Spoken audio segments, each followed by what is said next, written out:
Bonjour, c'est Olivier. On va parler, comme d'habitude, d'épileptique à épileptique. Sujet d'aujourd'hui, l'épilepsie et les traitements. Alors, ce sujet n'est pas un sujet comique. L'épilepsie n'est pas comique de toute manière. Mais je tenais en premier lieu à préciser que je ne suis pas médecin, je ne suis pas pharmacien, je ne suis pas neurologue. Je vous parle de sujets que je connais, de faits explicites. Je n'invente pas ce que je vous dis. Donc, ce n'est pas une vidéo purement médicale. Mais je tenais à vous parler de tous ces traitements, très nombreux, dans cette vidéo. Et vous en expliquer un petit peu ce qu'il en découlait. Alors merci de me suivre jusqu'au bout. Si vous êtes prêts, on y va. Je vais commencer avec un point négatif. C'est personnel, mais je ne suis pas pour l'automédication en ce qui concerne de se traiter pour l'épilepsie, notamment, c'est la raison de ces vidéos, mais pour ceux qui souhaitent se traiter avec du cannabis en mode thérapeutique. Je comprends tout à fait ces personnes-là. Il y a des personnes qu'on aura le bol, qui disent allez basta, ce traitement il va pas, ce médicament va pas, je n'ai pas d'amélioration, etc. Il y en a donc qui ont un ras-le-bol et qui se disent bon, je vais tenter le traitement thérapeutique à base de cannabis. Je ne suis pas là pour juger qui que ce soit. Chacun fait comme il le souhaite. Je sais que moi-même, je ne le ferai pas. Et je ne m'attarderai pas plus sur le sujet qui pourrait porter à controverse. Voilà, c'était un petit détail que je voulais préciser. On ne peut pas imaginer le nombre de traitements qu'il existe sur le marché pour ce qui concerne les anti-épileptiques. Et il y en a une quantité phénoménale. Je ne vous les énumérerai pas tous, évidemment, mais je vous en citerai certains, dont ceux que moi je prends. Mais je ne pensais pas moi-même qu'il y en ait autant. Il y en a que je ne connaissais pas, je vous l'avoue franchement. Il y a certains antiépileptiques que je ne connaissais pas. Mais tout cela dépend aussi des personnes, du degré d'épilepsie, du type d'épilepsie. Si vous êtes récemment diagnostiqué, vous n'aurez pas le même traitement qu'une personne qui aura une épilepsie plus lourde ou une personne qui sera en voie, je ne vais pas dire de guérison, mais d'atténuation. Donc, d'où le vaste nombre de médicaments qu'il existe. Quoi qu'il en soit, nous ne sommes pas décisionnaires du traitement, du type de médicament que nous allons prendre. Celui qui va en décider, c'est notre neurologue ou notre épileptologue, évidemment. Et nous avons d'autre choix que de lui faire confiance. Je ne compte pas le nombre de fois où l'on a dû me faire changer mon traitement contre l'épilepsie. Je ne les compte pas, elles sont très nombreuses. Soit les traitements, soit les dosages, voire les deux. Je vais donc vous énumérer certains de ces traitements. Je ne les ai pas tous en tête, je les ai notés sur une petite feuille. Logique, donc je vais vous dicter ça. Il y en a deux très connus, qui sont le Keppra et la Dépakine. Ce sont deux traitements très connus qui sont facilement donnés, notamment au début de l'épilepsie. Après, tout peut changer de toute autre façon. Je vous donne donc une petite liste. C'est Ça s'adresse particulièrement, évidemment, aux personnes comme moi, épileptiques. Vous avez donc la Keppra, la Dépakine, alors. Vous avez le Zebimix, l'Epitomax, le Neurotin, le Briviact, le Frisium, le Vimpat, le Lyrica, l'Urbanil, le Lamictal, le Sabril, le Tegretol, et j'en passe, c'est vous dire. Parmi donc ces médicaments-là, moi, je reviens sur moi, encore. Vous le savez maintenant. Vous êtes habitué, hein. Toujours que je vous dise une petite pointe de ce que je vis. Un petit moment de mon vécu. Donc, personnellement, je prends du Tegretol, que j'ai donc nommé déjà, LP400. J'en prends 2 par jour, un matin, un soir. Je prends du Lamictal 100, un matin, un soir. Je prends du Lamictal 25, un matin. Je prends du Lamictal 50, un le soir. Je prends de l'Urbanil 10 le soir, voire en cas de crise. C'est-à-dire que si je sens que ça va pas trop bien, hop, j'en prends un, si mes auras sont trop importantes. Ou lorsque la crise se présente vraiment gravement, j'en prends un aussi. Ça peut parfois la calmer ou pas. Et malgré ce traitement assez lourd, malheureusement, il y a des personnes épileptiques qui ont des traitements encore plus lourds. Et ça fait grand peine et je les soutiens de tout cœur. Donc, malgré ce traitement, qui somme toute est assez lourd malgré tout, je fais quand même des crises. Et oui, j'en fais un peu moins qu'il y a quelques années, mais j'en fais toujours, et le souci, c'est qu'elles sont beaucoup plus violentes. Est-ce que c'est à cause de l'âge? C'est possible. Parfois, c'est l'inverse. En prenant de l'âge, on fait moins de crises.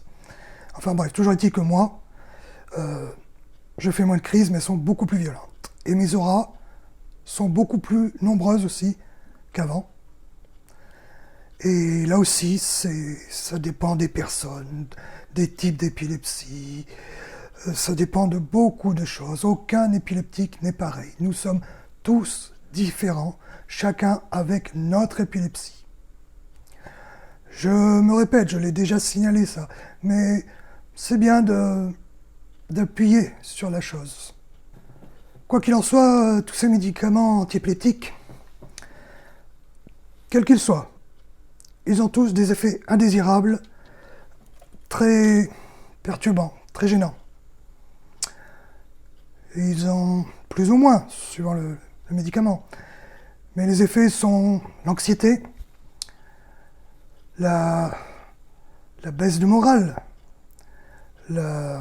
comment vous dire, la dépression, carrément, la dépression.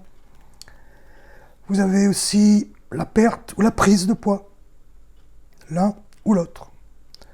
Vous avez les troubles agressifs ou carrément empathiques aussi. Ces divers troubles, vous voyez, que je cite là, soit sont tout blanc, soit tout noir. Et vous avez aussi les problèmes de mémoire, évidemment, j'en ai déjà parlé. Et un autre souci dont je suis victime, c'est la perte de cheveux. Oui, c'est aussi un des symptômes de la prise de certains médicaments. Cette parenthèse est en fait, tout cela dépend de chaque personne aussi. Il faut toujours être vigilant lors de sa prise de traitement, notamment pour l'épilepsie. Bon, ça c'est en général. Mais dans le cas du traitement contre l'épilepsie, il est toujours préférable de le prendre à heure fixe, matin, midi ou soir. C'est toujours préférable. Et ça évite que l'on se perde aussi un peu, lorsque l'on en a beaucoup, notamment. Je vous conseillerais de toujours avoir votre traitement sur vous. Au cas où vous vous absenteriez, exceptionnellement, vous ne rentrez pas chez vous, mais il vous faut prendre vos médicaments. Alors, ayez-les sur vous. C'est toujours bon. Je reviens sur moi, une fois de plus. Mais j'en ai toujours sur moi. Dans mon sac à dos, j'ai toujours des traitements avec moi. Une chose aussi que je vous conseille, c'est ce que je fais, c'est d'avoir une copie de votre ordonnance avec vous. Comme ça, en cas de crise, où que vous soyez, ou si vous êtes dans une autre ville que la vôtre, il vous manque un médicament, il faut avoir une copie de votre ordonnance prouvant que vous prenez tel et tel médicament contre l'épilepsie. D'autant que si vous faites une crise même dans la rue, on a l'habitude de vous dire, pompiers ou dans les urgences, alors que vous êtes dans le coltard, vous ne pouvez même pas donner votre prénom, on vous demande quel traitement prenez-vous, l'avez-vous pris. Bon, ils font leur travail.